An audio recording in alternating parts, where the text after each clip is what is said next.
The United States recently issued new sanctions against Zimbabwe, and I think most people's reaction is going to be, why the hell are we going after Zimbabwe? When you think about the countries the US is punishing with financial and trade sanctions, most people know of Iran or Cuba or Venezuela. But the United States has actually maintained a severe sanctions regime against Zimbabwe for the last 21 years, and it hardly gets mentioned in the media. And the worst part is, these sanctions were essentially put in place because Zimbabweans took back their own land from European settlers. Here's what you need to know. Zimbabwe, like many other regions of Africa, was colonized by European powers in the late 19th century. The various European powers met at the Berlin Conference in 1884 and divided up the continent, deciding which powers would control which regions. The British Empire, one of the strongest European powers at the time, decided that it would take massive portions of northern and southern Africa, including Zimbabwe. The man responsible for overseeing Britain's conquest of southern Africa was Cecil Rhodes, an arch racist and an unabashed defender of European imperialism and colonization. To give you an idea of how he thought, here's Rhodes in his own words. It is our duty to seize every opportunity of acquiring more territory, and we should keep this one idea steadily before our eyes, that more territory simply means more of the Anglo-Saxon race, more of the best, the most human, most honorable race the world possesses. And by the way, this is the same Rhodes that the Rhodes Scholarship is named after. In 1890, Rhodes led the British conquest of Zimbabwe and named it Rhodesia, after himself. A little over a decade later, the British controlled 3/4 of the country and made the indigenous Africans tenants on their own land, forcing them to pay fees and taxes to live on the land that rightfully belonged to them.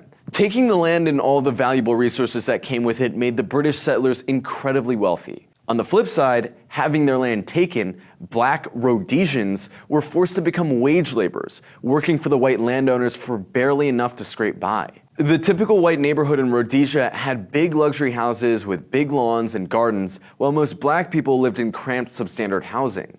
The only black people that lived in the nicer white neighborhoods were domestic workers, who took care of household labor and landscaping. They lived on their white employers' properties. The white monopoly over the land also gave whites a monopoly over the Rhodesian political system, which was dominated by whites despite the fact that the country was overwhelmingly black.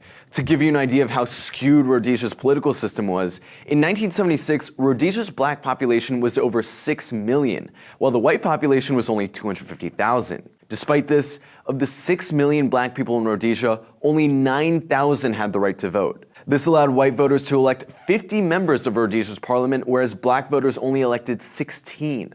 Many in the United States understandably compared this to Jim Crow. Rhodesia's Prime Minister Ian Smith famously declared that he would never support black majority rule in the country, not in 1,000 years. The government was so committed to white minority rule that it would go on to draft every white man under the age of 38 into the military to fight a bloody war against black liberation fighters instead of making concessions to them. However, no amount of conscription can change the reality that this country did not, nor did it ever, belong to white people. They had merely occupied it. Recognizing that a white-led government in southern Africa would never last, in 1979, the Rhodesian government pressured the black freedom fighters into an agreement called the Lancaster House Agreement in an attempt to salvage some semblance of white power. The Lancaster House Agreement reserved parliamentary seats for whites, and instead of simply returning the stolen land back to its rightful owners, set up a market-based system called willing buyer, willing seller, where the government of the newly named Zimbabwe would have to buy their own land back from the white farmers using foreign currency. The value of the land would be determined by foreign real estate companies owned by these very same white farmers.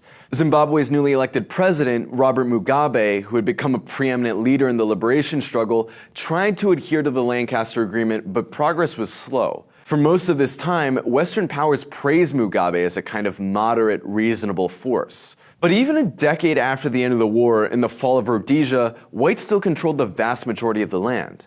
In 1998, it was estimated that 95% of the economy was owned by white people or foreign investors. Many veterans of the Liberation War were getting tired of waiting. After all, they had risked their lives for this land, and they were beginning to feel that all of that fighting had been for nothing.